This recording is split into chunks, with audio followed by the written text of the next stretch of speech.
കേരള രാഷ്ട്രീയത്തിൽ അനിശ്ചിതത്വത്തിന്റെ നിമിഷങ്ങളാണ് കടന്നുപോകുന്നത്. മുഖ്യമന്ത്രി ആരാണെന്ന ചോദ്യത്തിന് പിന്നാലെ സംസ്ഥാനത്തെ പ്രതിപക്ഷ നേതാവ് ആര് എന്ന കാര്യത്തിലും നിർണായകമായ തീരുമാനങ്ങൾ ഉടനടിയുണ്ടാകും.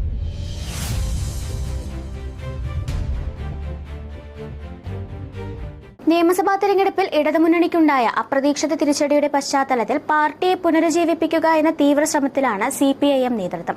സിപിഐഎമ്മിനും സിപിഐക്കും ഒരുപോലെ കനത്ത പരാജയമാണ് ഈ തിരഞ്ഞെടുപ്പിൽ ഏറ്റുവാങ്ങേണ്ടി വന്നത്. ഇടതുമുന്നണിയിലെ പ്രധാന കക്ഷികൾക്ക് മാത്രമായി നിയമസഭാ സാന്നിധ്യം ചുരുങ്ങുന്ന കാഴ്ചയാണ് നമ്മളിപ്പോൾ കാണുന്നത്. ഈ പരാജയത്തിന്റെ കാരണങ്ങൾ വിശകലനം ചെയ്യാൻ സംസ്ഥാന സെക്രട്ടേറിയറ്റ് ഇന്ന് യോഗം ചേരുകയാണ്. വരും ദിവസങ്ങളിൽ സംസ്ഥാന കമ്മിറ്റി കൂടി ചേരുന്നതോടെ തോൽവിയെ സംബന്ധിച്ച പോളിറ്റ് ബ്യൂറോയുടെ കൃത്യമായ റിപ്പോർട്ട് പാർട്ടി ചർച്ച ചെയ്യും. പ്രതിപക്ഷ നേതാവ് എന്ന സ്ഥാനത്തേക്ക് ആര് വരണമെന്ന ചർച്ചകളിൽ നിലവിൽ 2 പേരുകളാണ് സജീവമായുള്ളത്. മുൻ മുഖ്യമന്ത്രി പിണറായി വിജയൻ തന്നെ പ്രതിപക്ഷ നിരയെ നയിക്കണമെന്നതാണ് പാർട്ടിയിലെ ഒരു പ്രധാന അഭിപ്രായം.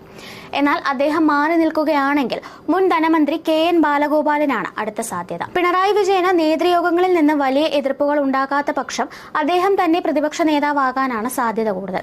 വ്യാഴാഴ്ചയോടെ ഇക്കാര്യത്തിൽ ഔദ്യോഗികമായൊരു പ്രഖ്യാപനം പ്രതീക്ഷിക്കാം. മുന്നണിക്കുള്ളിൽ CPI ഉയർത്തുന്ന ഉപനേതാവ് പദവി എന്ന ആവശ്യം ഇപ്പോൾ പുതിയൊരു തർക്കത്തിന് വഴിവിട്ടിരിക്കുകയാണ്. പ്രതിപക്ഷ ഉപനേതാവ് സ്ഥാനം വേണമെന്ന CPI പരസ്യമായി ആവശ്യപ്പെട്ടെങ്കിലും CPIM ഇതിനോട് അനുകൂലമായല്ല പ്രതികരിക്കുന്നത്.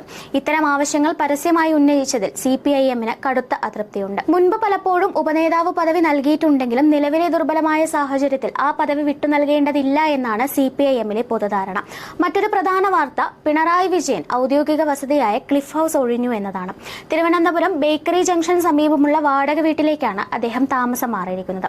ഔദ്യോഗിക വാഹനങ്ങൾ ഒഴിവാക്കിയാണ് അദ്ദേഹത്തിന്റെ ഇപ്പോഴത്തെ യാത്രകൾ. പ്രതിപക്ഷ നേതാവായി തിരഞ്ഞെടുക്കപ്പെട്ടാൽ അദ്ദേഹം കണ്ടോൺമെന്റ് ഹൌസിലേക്ക് മാറും. അതുവരെയുള്ള താൽക്കാലിക ക്രമീകരണമായാണ് ഈ വാടക വീട് മാറലെന്നാണ് റിപ്പോർട്ടുകൾ സൂചിപ്പിക്കുന്നത്. തോൽവിയിൽ നിന്ന് പാർട്ടിയെ എങ്ങനെ കരകയറ്റാം എന്നതിനൊപ്പം പുതിയ പ്രതിപക്ഷ നിരയുടെ നേതൃത്വത്തിൽ ആരായിരിക്കും എന്നതിനും ഉടൻ ഉത്തരമുണ്ടാകും.